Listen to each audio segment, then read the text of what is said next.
ఓం నమ శివాయ శ్రీమాత్రే నమః. మిత్రులకి శ్రేభిలాషులకి అలాగే నేను ఇంతగా ఆదరిస్తున్న యూట్యూబ్ ప్రేక్షకులందరికీ కూడా పేరు పేరు ధన్యవాదాలు. మిత్రులారా, మీ అందరికీ పరాదేవత ఎల్లవెల్లలా మీతో ఉండి మీ మనోవాంఛ నెరవేర్చాలని మనస్ఫూర్తిగా కోరుకుంటున్నాను. ఇది చాలామందికి రెగ్యులర్గా కావాల్సిన విషయం.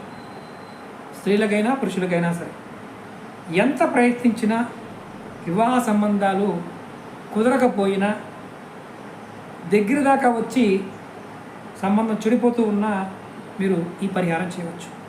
ఇది ఎవరైనా చేయవచ్చు, జాతి మతం కులం అంటూ ఏమీ లేదు. విధానాన్ని ఆచరించగలిగితే చాలు.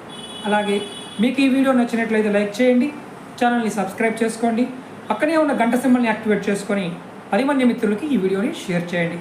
అలాగే నాతో మాట్లాడాలి, జాతక పరిశీలన చేయించుకోవాలి, సమస్యలకు పరిష్కారాలు తెలుసుకోవాలనుకునేవారు వీడియో డిస్క్రిప్షన్లో నెంబర్ ఇవ్వడం జరిగింది. ఆ నెంబర్ కాంటాక్ట్ చేసి అపాయింట్మెంట్ తీసుకోవచ్చు.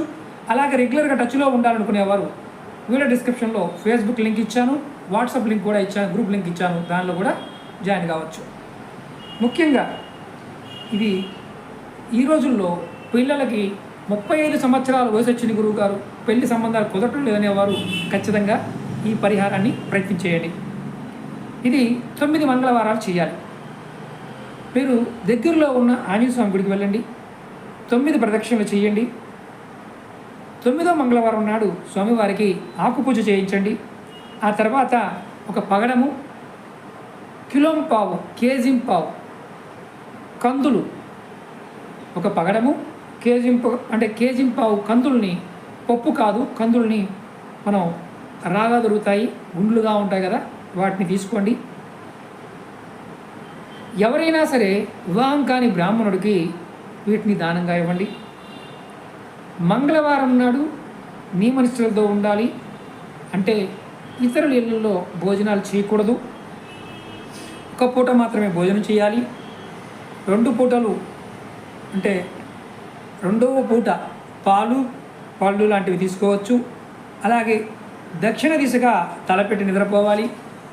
ముఖ్యంగా నేల మీద పడుకోవాలి, అంటే చాప మీద పడుకోవాలి. ఇలా 9 మంగళవారాలు చేసేలోపే ఎవరికైతే దోషాల వల్ల పెళ్ళిళ్ళు కావడం లేదో వారికి ఖచ్చితంగా వివాహం కుదరడానికి అవకాశం ఉంటుంది.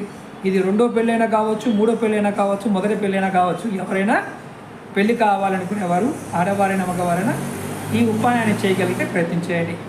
అలాగే మీకు ఈ వీడియో నచ్చినట్లయితే లైక్ చేయండి, ఛానల్ని సబ్స్క్రైబ్ చేసుకోండి, పక్కనే ఉన్న గంట సింబల్ని యాక్టివేట్ చేసుకొని 10 మంది మిత్రులకు ఈ వీడియోని షేర్ చేయండి. ఓం నమ శివాయ శ్రీమాత్రే నమః.